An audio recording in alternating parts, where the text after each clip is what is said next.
선생님들 많이 아시다시피 1cm 미만의 작은 용종들에 대해서는 특별히 3mm 이하에서 콜드 바이옵시 폴리펙토미를 사용하고 있습니다.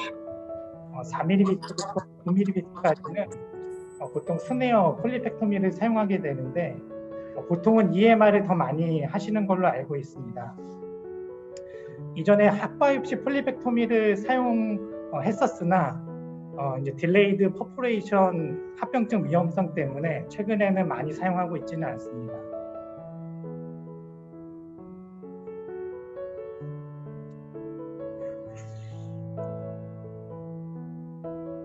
용종 크기에 따른 대장암 위험성에 대한 보고인데요.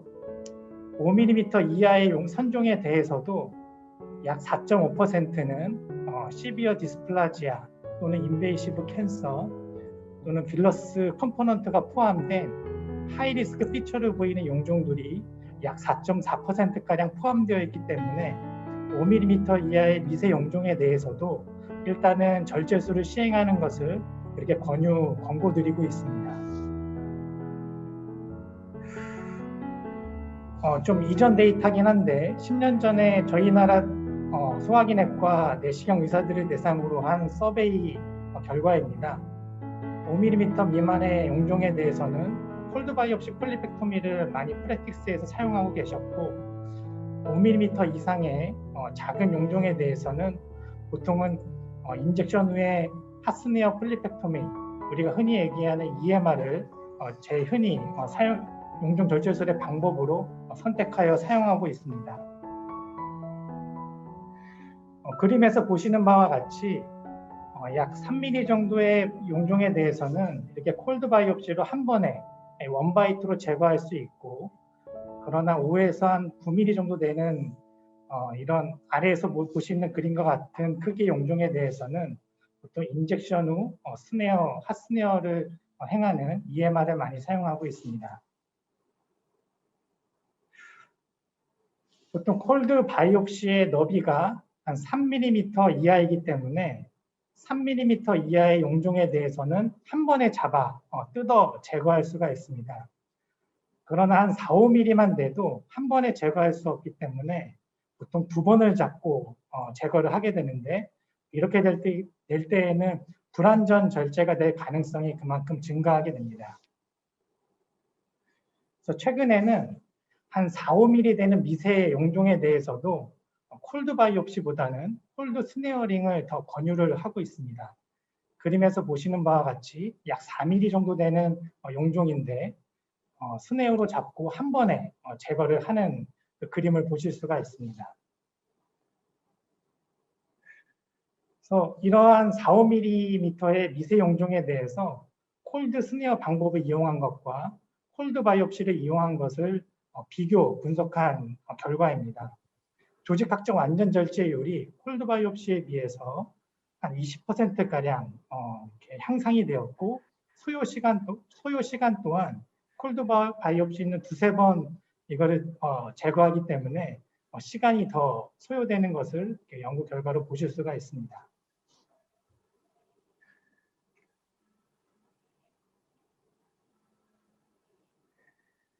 또한 최근에는 이렇게 작은 미세 용종 외에도 6에서 한 9mm 되는 스몰 폴립에 대해서도 인젝션 하지 않고 콜드 스네어로 효과적으로 그리고 안전하게 제거할 수 있어서 현재 많이 이용되고 있습니다. 콜드 스네어는 전통 스네어와 다르게 좀 각이 지어 있고 직경이 좀 얇으며 많이 꼬여져 있습니다. 그리고 기존 스네어에 비해서 더 단단하여서 조직을 깨끗하게 제거할 수 있는 그런 형태로 개발이 되었습니다. 이제 6mm에서 9mm까지의 선종에 대해서 콜드 스네어와 핫 스네어, EMR 방법을 비교한 결과인데요. 완전 절제율에 있어서 차이가 없었습니다. 두 군 다 모두 90% 이상으로 높았었고, 회수율이 예전에 좀 문제가 됐었는데 이 연구 결과에서는 양 군당 97% 이상으로 차이가 없었습니다.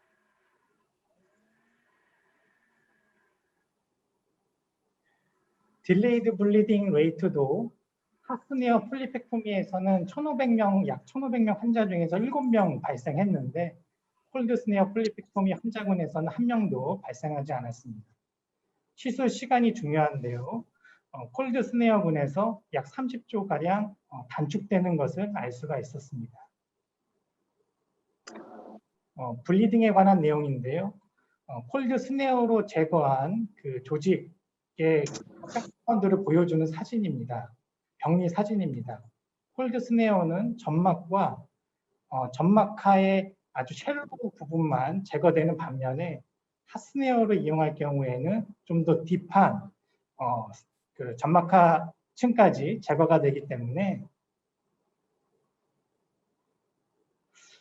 보통 딥 서브뮤코사에 이렇게 라지 베슬이 지나가기 때문에 핫스네어보다는 콜드 스네어링이 딜레이드 블리딩률이 낮은 것으로 되어 있습니다. 네, 질문을 잠깐 드리겠습니다. 선생님 앞에 보여주신 슬라이드에서 혹시 콜드 스네어가 뮤코자를 완벽하게 절제하지 못하는 경우가 있을 수 있습니까? 핫바이옵시에 비해서 훨씬 얕게 절제가 되었고 이 슬라이드 보면은 서뮤코자가 거의 남아있는 느낌인데요. 혹시 뮤코자의 병소가 인컴플리트하게 리섹션 될 가능성은 없는지 문득 슬라이드를 보니까 그런 생각이 들었습니다. 의견 부탁드립니다. 슬라이드 이제 모양은 그렇지만 실제로 이제 그 컴플리트 조직 검사를 통해 확인했을 때에는 차이가 없는 것으로 되어 있어서 아마도 남아있는 뮤코사가 의미 있는 얘기 별로 없을 것이라고 이렇게 생각은 되어집니다. 네, 알겠습니다. 진행해 주십시오.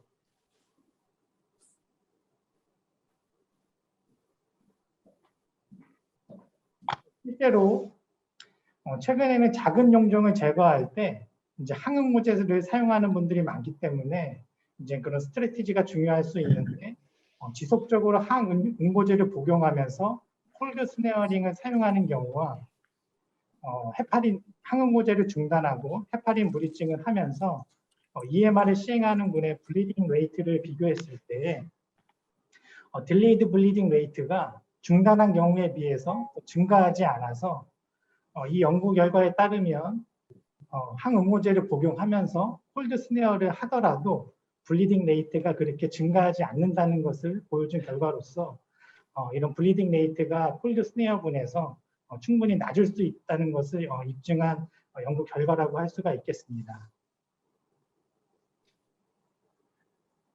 많은 분들이 이제 콜드 스네어 폴리펙트미의 그 세이프티, 안전성에 대해서 좀 경험이 없으시기 때문에 그런 거 우려하시는 분들이 많으실 수 있는데 1233개 용종에 대해서 연구를 했을 때 딜레이드 블리딩은 이제 한 명도 발생하지가 않았고 단 한 명에서 퍼포레이션이 발생했는데 히스톨로지를 보니까 일반적인 선종이 아니었고 슈반셀 튜머로 확인되었습니다. 그리고 내시경적 클립을 통해서 추가적 수술 없이 호전되었음을 알 수 있었습니다. 또 다른 연구인데요. 5에서 9mm 정도의 선종에 대해서 콜드 스네어와 핫스네어를 비교한 논문이고 완전 절제율, 블리딩에 있어서 양군 간의 차이가 없었으나 보통 핫스네어를 통해서 통전을 하기 때문에 포스트 코아귤레이션 신드롬에 의해 압도미널 페인이 발생할 수 있는데 그런 통증에 있어서 콜드 스네어를 한 경우에 훨씬 감소함을 알 수가 있었습니다. 이런 안전성 면에서와 효과적인 면 외에도 EMR은 콜드 스네어에 비해서 비효율적입니다. 왜냐하면 EMR을 하려면 서브뮤코사 인젝션 플루이드가 필요하고 인젝션 필요하고 또 여러 가지 그라운딩 패드라든지 일렉트로 커터리 유니트를 세팅을 해야 되는 여러 가지 시간들이 소요될 수 있기 때문에 결과적으로 콜드 스네어는 EMR에 비해서 총 시술 시간의 한 4분의 1 정도의 감소 효과가 있었습니다.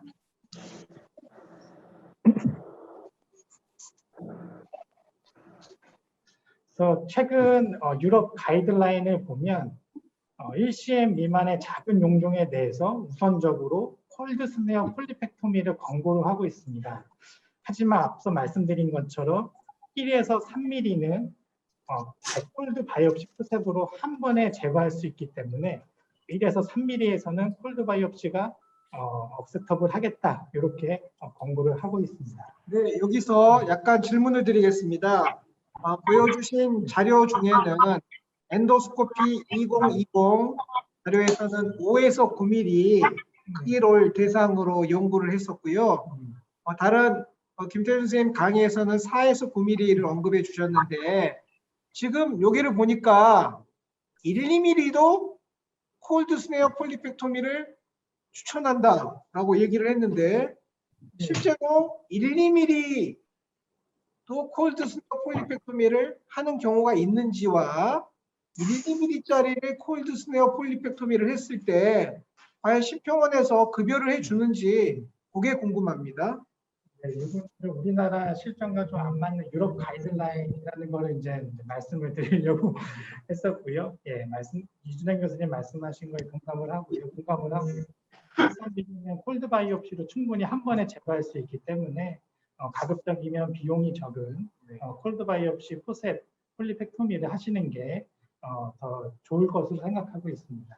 전체적으로 현재 김태준 교수님의 레코멘데이션은 4에서 9mm 이렇게 생각을 해도 무난하겠죠? 네, 맞습니다. 네, 우리나라에서는 2, 3mm는 아직까지는 바이옵시로 제거를 하고 4mm에서 9mm까지 크기는 콜드 스네어 폴리펙토미를 하는 게 현재 트렌드이고요. 기존의 인젝션 앤 통전을 통해서 하는 EMR에 익숙하신 분들은 두 개를 번갈아 가면서 사용하시면 좋을 것 같습니다. 과거 거의 한 2cm 정도 큰 폴립도 콜드 스네어 폴리펙토미로 할 수 있다라는 무서운 강의를 들은 적이 있는데요. 실제로 그러한 1cm가 넘는 것에 대해서는 어떻게 생각하시는지, 그리고 선생님도 1cm가 넘는 세사일 폴립을 콜드 스네어 폴리펙토미로 치료하는 경우가 있는지 질문드립니다. 네, 이제 아직 그런 연구들이 있다는 것도 저도 몇 번 본 적은 있는데, 아직 가이드라인까지 그렇게 1cm 이상의 용종에 대해서 그렇게 권고하고 있지는 않고요. 저도 실제로 한 5에서 한 7, 8mm 정도의 용종에 대해서만 콜드 스네어를 하고 있고, 이제 1cm, 9mm 이런 것들은 아무래도 좀 크기가 있기 때문에 인젝션을 해서 경계를 좀 명확히 파악을 하고 EMR을 좀 선호해서 사용하고 있습니다. 네, 결국은 김태준 교수님의 말씀은 2, 3mm 정도의 작은 폴립은 콜드 스네어, 1cm 이상은 다소 컨벤셔널한 인젝션 앤 통전을 통한 핫 스네어링, 그리고 그 사이 부분 결국은 4에서 9mm 정도는 대부분 콜드 스네어 폴리펙토미로 해결할 수 있겠다라는 말씀이 되겠습니다. 네, 진행해 주십시오.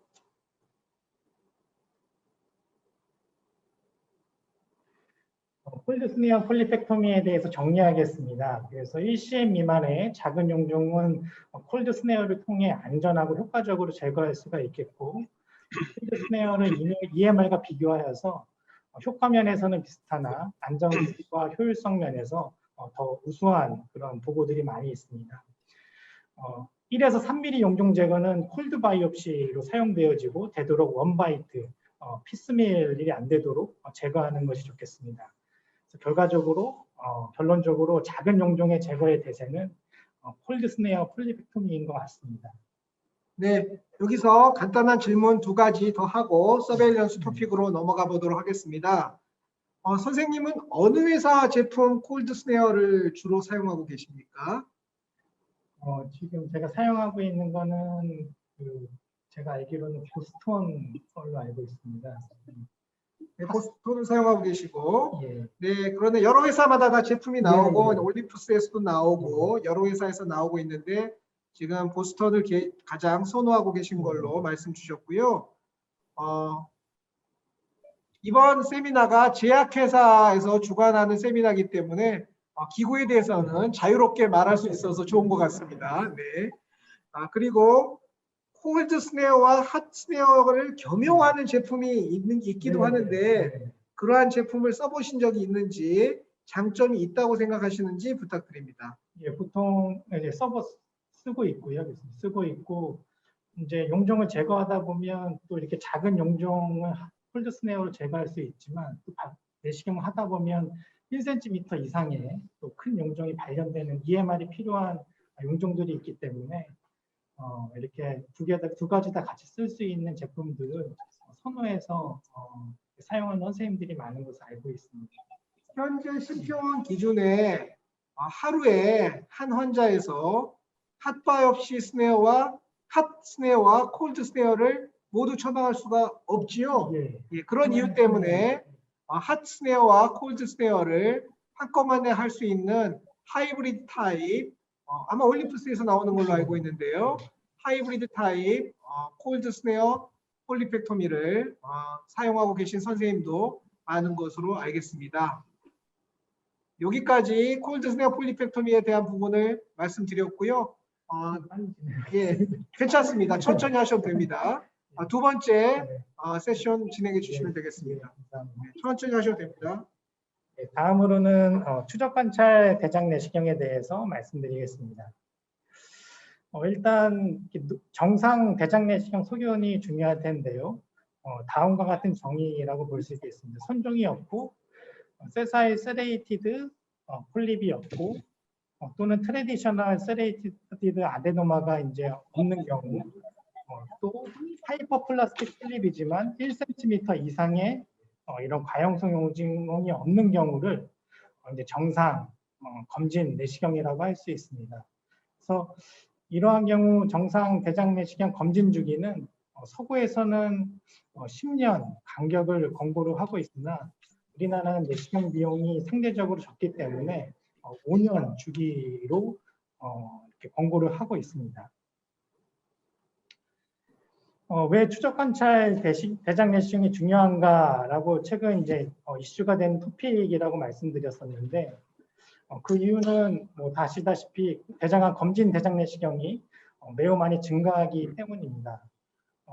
미국에서도 마찬가지로 한 50%에서 80%까지 증가하였었고 최근 우리나라 연구 데이터에서도 약 선종을 가진 환자들이 2배 정도 증가한 것을 보고 있어서 점점점 많은 사람들이 대장 내시경 검진을 받고 있고 그에 따라 선종이 많이 진단이 됨으로 인해서 추적 대장 내시경 건수가 매우 폭발적으로 증가하기 때문입니다.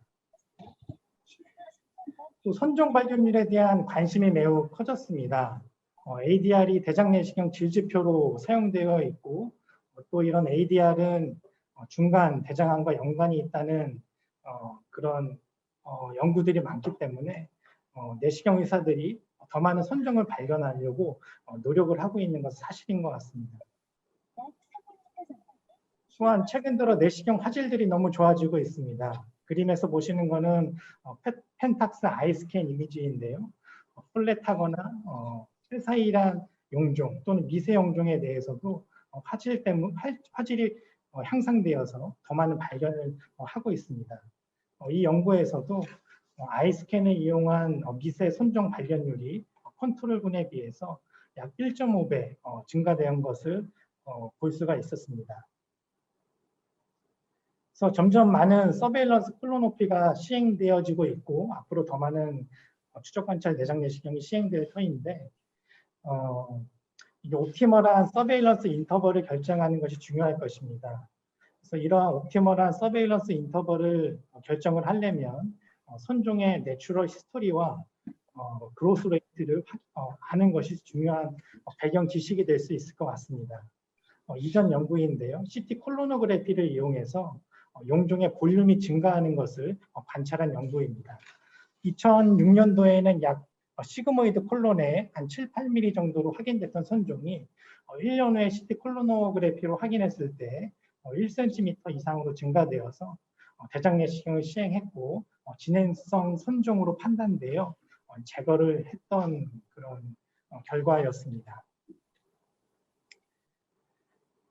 6에서 9mm, 그러니까 스몰 폴립에 대해서 CT 콜로노그래피로 내추럴 히스토리를 관찰한 연구인데요. 베이스라인과 또 3년 후에 추적 CT를 시행을 했습니다.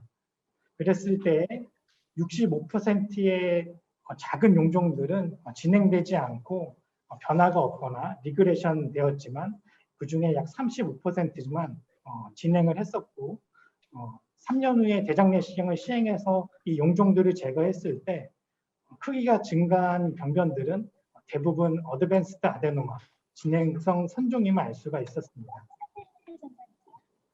이제 진행성 선종이 대단히 중요한데요. 이제 정의는 다 아시다시피 1cm 이상인 경우 이제 크기가 중요하겠고요. 빌러스 컴포넌트를 포함한 경우, 또 하이그레이드 디스플라지아가 있는 경우에 우리가 진행성 선종이라 정의를 내리고 이러한 어드밴스드 아데노마는 롱텀 콜로렉탈 캔서 인시던스와 연관이 있다고 알려져 있습니다. 상당히 오래전 연구인데요.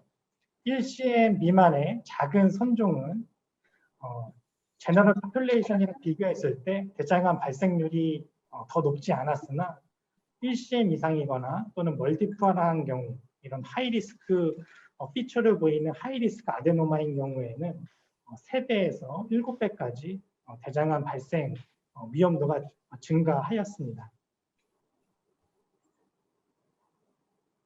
이거는 상당히 대규모 연구인데요. 한 15만 명을 대상으로 연구했던 거고 베이슬라인 시그모이드 스코피에서 손종이 없는 경우에 비해서 어드밴스드 아데노마가 있는 경우에 약 3배 정도 콜로렉탈 캔서 인시던스 레이트가 증가하였습니다.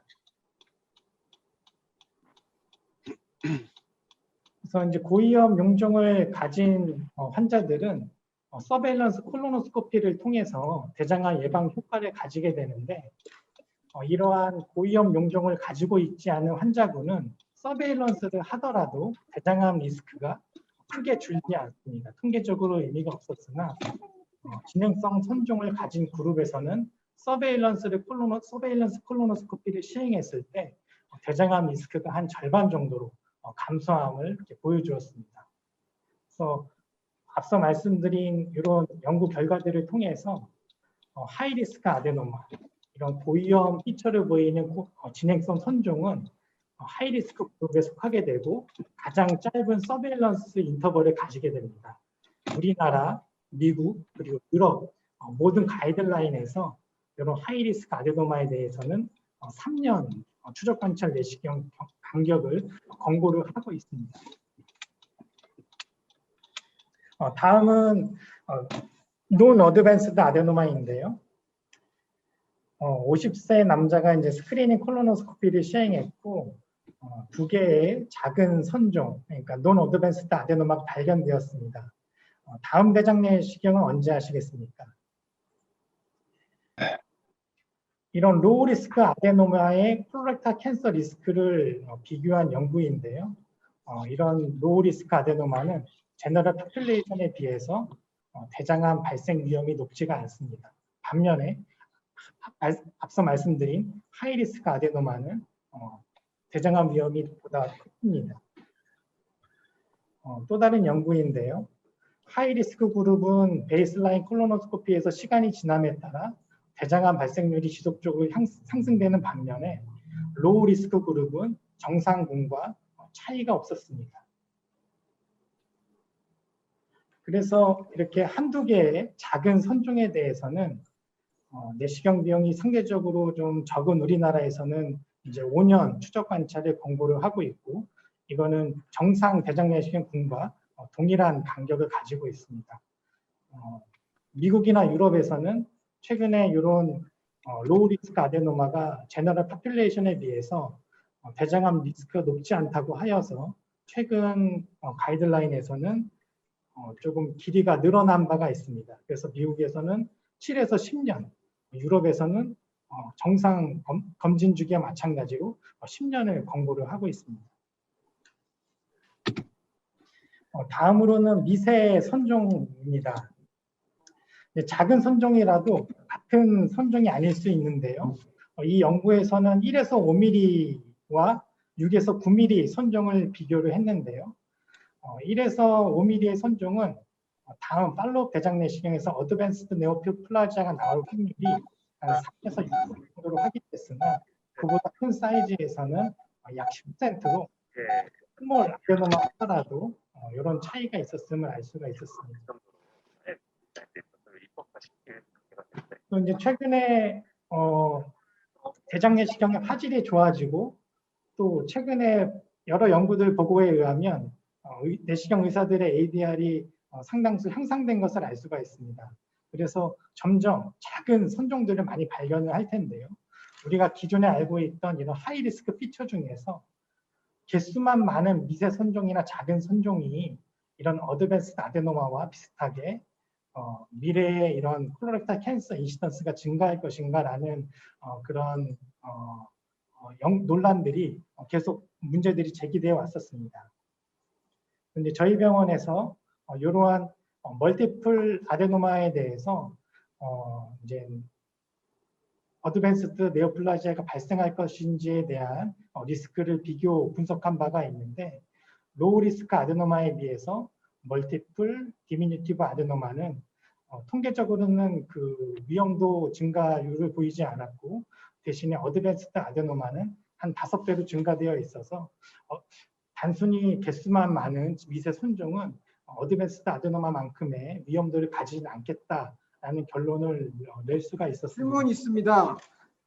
멀티플 디미니티브 아데노마는 그래도 비록 p-value는 0.05 이상으로 됐는지 모르나 컨피던스 인터벌은 1을 아주 살짝 벗어난 0.99에서 3이었고요. 하자드 레이쇼가 1.7이었거든요. 그래서 로우 리스크 아데노마하고 멀티플 디미니티브 아데노마가 같다라고 결론을 내리는 게 타당하겠습니까? 아니면 비록 통계적 유의성은 없으나 멀티플 디미니티브 아데노마가 그래도 로우 리스크 아데노마 하나 있는 것보다는 좀 더 위험하다 이렇게 얘기를 할 수 있겠습니까?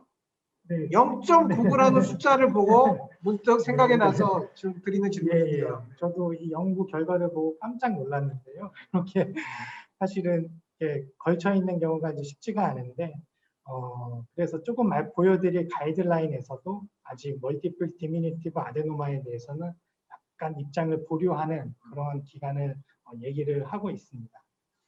감사합니다. 최근에는 또 이제 연구들이 나오는 게 3, 4개, 그러니까 멀티플이라고 하면 보통 3개에서 10개 사이를 의미하는데요. 3, 4개의 작은 선종은 어떨 것인가라는 그런 연구들이 있는데 대부분의 연구들이 리스크가 매우 낮았습니다. 그래서 이제 이런 3, 4개의 작은 선종에 대해서도 최근에 나온 서구 가이드라인을 보면 미국에서는 3에서 5, 아까 말씀드린 것처럼 약간 유보적인 인터벌을 얘기를 하고 있고 유럽 가이드라인은 좀 더 용감하게 베리 로우 리스크 그룹이라고 생각을 해서 인터벌을 거의 정상 그룹과 같게 이렇게 최근 발표한 바가 있습니다. 그러나 아직 우리나라 최신 용종 절제수로 추적 관찰 대장 내시경에 대해서 아직 업데이트된 게 2012년도 이후로 없기 때문에 아직 우리나라에서는 적용하기에는 좀 무리가 있고 최신 업데이트 내용을 좀 기다려보는 것이 좋겠습니다. 마지막으로 세레이티드 폴립에 대해서 말씀드리도록 하겠습니다. 최근 WHO 클래시피케이션에 의하면 이제 하이퍼플라스틱 폴립과 세사일 세레이티드 리전이라고 이렇게 명명을 하고 있고 세레이티드 폴립의 구성을 보면 한 93%는 하이퍼플라스틱 폴립, 나머지 7%가 세사일 세레이티드 리전이라고 할 수 있습니다. 질문 있습니다. 예전에 세사일 세레이티드 슬래시 뭐 있었던 그 복잡한 이름은 없어졌습니까? 네, 예전에 이전 가이드라인에서는 폴립 아데노마라고 했었는데요. 그게 조금 이제 미스 네임일 수가 있어서 여기 이제 두 개를 합쳐서 세사일 세레이트 리전이라고 최근에는 그렇게 클래시피케이션에서 명명을 하고 있습니다. 이전에 교수님 말씀하신 세사일 세레이티드 아데노마 슬래시 폴립이라는 용어가 없어졌다. 예. 알겠습니다. 진행해 주십시오. 하이퍼플라스틱 폴립은 대부분 렉토시그모이드의 분포를 하고 있고 말리그넌트 포텐셜은 대단히 낮은 것으로 되어 있습니다. 그러나 프록시말 콜론에 분포를 하는 세사이 세레이티드 리전은 말리그넌트 포텐셜을 가지고 있고 또 트레디셔널 세레이티드 아데노마도 위치가 이거는 뭐 시그모이드에서 발생할 수 있지만 역시 말리그넌트 포텐셜을 가지고 있는 것으로 되어 있습니다. 세사이 세레이트 리전의 패솔로직 피처를 보면 크립트 베이스가 다일레이션 되어 있고 다일레이션 되면서 부츠 모양이거나 또는 인버티드 T 쉐입으로 늘어난 모양이 특징적인 패솔로직 피처라고 할 수가 있겠습니다. 임상 양상인데요. 모든 용종의 한 5%가 이런 세사이 세레이티드 리전이고 라이트 콜론에 많이 발생하고 여러 가지 형태학적 모양 때문에 잘 발견이 되기 어렵고 또 경계가 불명확해서 안전 제거하기가 좀 어렵다. 그래서 뭐 인터널 캔서의 리스크 팩터라고 이렇게 얘기들도 이렇게 하고 있습니다. 이러한 세레이트 리전에 대한 추적 관찰 내시경 인터벌에 대한 권고 사항이 최근에 발표된 바 있는데요. 선종과 마찬가지로 개수가 중요하고 또 사이즈가 중요합니다. 3개 이상, 1cm 이상, 그리고 디스플라지아가 있는 경우, 그리고 트레디셔널 세레이티드 아데노마인 경우에는 약 3년간, 그러니까 우리가 아데노마로 치면 하이리스크 그룹에 해당이 되는 거라서 이런 소견을 보일 때는 쇼텀 팔로우 하는 것이 좋겠습니다. 마지막 정리하도록 하겠습니다. 그래서 한두 개의 1cm 미만의 작은 선종은 제너럴 포퓰레이션이랑 비교했을 때 대장암 발생률이 낮습니다. 서베일런스의 효과가 명확하지가 않습니다. 그래서 쇼텀 팔로업에 의미가 없는 그런 군이 되겠고요. 어드밴스드 아데노마는 의미가 있는 선종이고 대장암 발생률이 증가하기 때문에 서베일런스 콜로노스코피가 반드시 필요한 군이라고 생각하고 하시면 되고 3년 후에 그리고 그 이후에도 정기적으로 현재까지는 그렇게 팔로우할 것을 권유드리고 있습니다. 다수의 미세 선종은 대장암 발생률이 낮을 것으로 예상이 되고 세레이티드 폴립은 선종과 마찬가지로 개수 3개 이상 크기가 중요합니다. 이런 경우에는 세리스과 동일하게 3년 팔로우하는 것을 권고드리고 있습니다. 네, 이상입니다. 감사합니다. 네, 마지막 슬라이드 보면서 몇 가지 토론을 하겠습니다. 먼저 맨 마지막에 다룬 세사이 세레이티드 폴립이 말리그넌시를 일으킬 수 있는 것으로 되어 있는데 세사이 세레이티드 폴립에서 시작한 말리그넌시와 피셔널 아데노마에서 시작한 말리그넌시, 콜론 캔서가 그 차이가 있다. 뭐 이러한 데이터는 있는지 궁금합니다. 오른쪽 왼쪽 말고도 다른 차이가 있는지. 세레이티드 패스웨이라는 우리가 보통 알고 있는 아데노마, 칼시노마 시퀀스에 비해서요. 그런 병리학적 그 몰레큘러 메커니즘이 다르다고 얘기를 하고 있어요. 패스웨이는 일반적으로 아데노마, 칼시노마 보통 한 5년에서 10년 이상 암으로 발전하는 그런 이런 패스웨이를 보이는 경우 좀 더 빠르게 대장암으로 진행하지 않냐 뭐 이런 아시는 내용이겠지만 그런 내용들을 알고 있습니다. 네, 선생님 강의 주셨는데요. 여러분들이 공통적으로 생각하시는 부분이고 또 질문이 들어왔기 때문에 제가 저의 경우를 생각하여 말씀드리겠습니다. 마이크는 각자 꺼주시기 바라고요. 저는 가이드라인 열심히 공부하고 있고요. 열심히 강의를 듣고 있습니다. 그럼에도 불구하고 우리나라 현실에 맞춰서 아무것도 없으면 5년 후, 하이리스크가 있으면 1년 후, 로우리스크가 있으면 3년 후, 즉 하이리스크는 3년을 하도록 오늘 강의에서 레코멘드 되었는데 저는 1년을 하고 있고요. 그리고 로우리스크 아데노마는 5에서 10년을 하도록 레코멘드 하셨는데 저는 3년을 하고 있거든요. 저는 대장 내시경을 불필요하게 많이 시행하고 검사 간격을 지나치게 단축하는 과잉 치료 전문 의사인지 아니면 저처럼 하이 리스크는 1년, 로우 리스크는 3년 하는 게 우리나라에서는 그냥 흔히 있는 그냥 있을 수도 있는 에버리지 의사의 입장인지 그걸 어떻게 생각하시는지 네. 전문가로서 의견 부탁합니다. 네, 많은 교수님들이 큰 용종이 있거나 큰 용종이 많으면 단순히 플롯하는 거 있지만 매년 1년씩 플롯하는 경우에는 좀 오버 하는 것이 너무 과잉하는 게 아닌가 저도 생각을 하고요. 콜로노스코피의 퀄리티가 중요한데 본인이 이제 생각을 해서 정말 바로 프랩이 잘 돼 있고 또 6분 이상의 회수 시간을 잘 지켜서 대장 내시경을 했다고 한다면 조금 그 간격은 조금 느리는 게 맞지 않을까 이런 생각을 하고 있습니다. 근데 다만 매년 1년씩 하는 것은 너무 과잉이 아닌가 이렇게 생각합니다.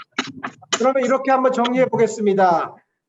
하이 리스크 아데노마가 있으면 가이드라인은 3년 후에 하도록 되어 있으나 우리나라는 대장 내시경 수가도 싸고 다들 서둘러서 검사를 하는 편이기 때문에 하이 리스크 아데노마가 있을 때 3년, 가이드라인 3년이 아닌 1년 후에 하는 것은 있을 수 있는 일이다. 받아들일 수 있는 일이다. 그러나 한 번 정도 1년 후에 했지 매년 1년 후에 하면 안 된다. 한 번 정도는 1년 후에 하고 그 다음에는 3년 내지 5년 후에 하는 게 좋겠다. 이런 식으로 정리를 했습니다. 어떻게 생각하십니까? 콜로노스코피가 좀 미흡한 부분이 있을 수 있기 때문에 한 번 정도는 하는 것도 이제 충분히 acceptable라고 이제 받아들이고 1년 그렇게 하는 거는 네, 여러분 한 번만 간격을 짧게 하시고요. 그 다음에는 간격을 늦추시기 바랍니다. 그 다음 용어 문제인데요. 선생님, 어드밴스드 아데노마에 대해서 진행성 선종이라고 번역해 주셨는데요. 우리 어드밴스드 게스트릭 캔서에서도 똑같은 이슈가 있는데 어드밴스드는 과거형이거든요. 이미 끝난 거죠. 완료형이죠. 그래서 진행성 위암하면 계속 진행하는 위암 같은 건데요. 어드밴스드는 진행된 위암이거든요. 진행된 위암. 그리고 진행성 위암은 마치 어드밴싱 캔서, 어드밴싱 아데노마가 진행성 아데노마로 번역이 돼야 되고 어드밴스드 아데노마는 진행된 선종으로 번역되면 하는 거 아닌가. 만약에 우리나라가 개발도상국, 선진국이 있고 개발도상국이 있잖아요. 그래서 진행 보상 선종이라고 할 수도 없고 이게 항상 고민이거든요. 어떻게 생각하시는지 의견 부탁드립니다. 선생님한테 처음 들었어요. 이런 생각을 할 수 있구나라는 것을 한번 기대가 잘 고민해 보겠습니다. 그래서 진행성 위암은 이 성이라는 게 원래 일본식 표현일 뿐더러 그 의미가 진행성하고 진행된 어드밴스드, 어드밴싱 안 되기 때문에 진행 위암으로 하자. 그냥 냉정하게 성을 빼고 진행 조기 위암, 진행 위암 운율도 다 맞지 않습니까? 두자 조기 위암, 진행 위암 이렇게 하는 게 적절하지 않을까 생각하고 있고요. 대장에서도 마찬가지로 어드밴스드 아데노마는 진행 선종 성을 빼는 거죠. 애매한 그런 건 어떤가 한번 학회 입장은 아니고요. 그냥 제 생각입니다. 그 다음에 AI에 대해서는 어떻게 생각하십니까? 저희 내시경 5사, F사, P사 모두 AI를 이용한 오토 디텍션 모드나 캐릭터리제이션 모드가 있는 내시경 시스템을 개발하고 있는 것으로 알고 있고요. 제가 며칠 전에 F사 AI 제품이 가장 먼저 릴리즈될 예정이다라고 이야기를 들었는데요. 디텍션 모드, 캐릭터라이제이션 모드가 있는 AI가 대장 내시경 스크리닝 세팅에서 이 대장 내시경에 어떤 변화를 가져올 걸로 예상하는지 질문드립니다. 잘해. 그게 개발된다는 얘기를 들었습니다. 특별히 대장 내시경에 있어서는 이게 내시경 의사의 테크니컬한 부분이 선종 발견율에 영향을 주기 때문에 단순히 예를 들어서 폴드의 이제 프록시마를 봐야 되는 거는 내시경 의사가 대장 내시경을 테크니컬하게 화면을 거기에 조준을 할 필요가 있기 때문에 단순히 AI 시스템으로 정말로 그런 선종 디텍션 레이트가 의미가 있을지는 조금 더 결과들이 나와야 된다고 생각을 하고 있습니다. 그리고 저희 병원에서도 여러 연구들을 해봤지만 또 이렇게 내시경 그런 기계에 따라서 또 차이가 많은 것이 나타난 바가 있어서 조금 진행 연구를 추이를 봐야 될 것 같습니다. 네, 저는 컴퓨터를 그다지 좋아하지 않는 의사인데요. AI가 어떤 영향을 줄지, 과잉 진단을 유발하게 되는지, 아니면은 기계에 의존해서 의사들이 줄 집중력이 있지 않게 검사해서 오히려 더 나쁜 결과를 가져올 수 있을지 전혀 예측할 수 없는 상황이라 일단은 나오면은 저희가 리뷰해볼 예정이고요. 제가 며칠 전에 F사로부터 동영상 받은 게 있거든요. 오늘 이야기가 나온 김에 수일 내로 엔도투데이에 정리해서 F사로부터 받은 동영상 자료를 제 홈페이지에 올려놓겠으니 여러분들 참고하기 바랍니다.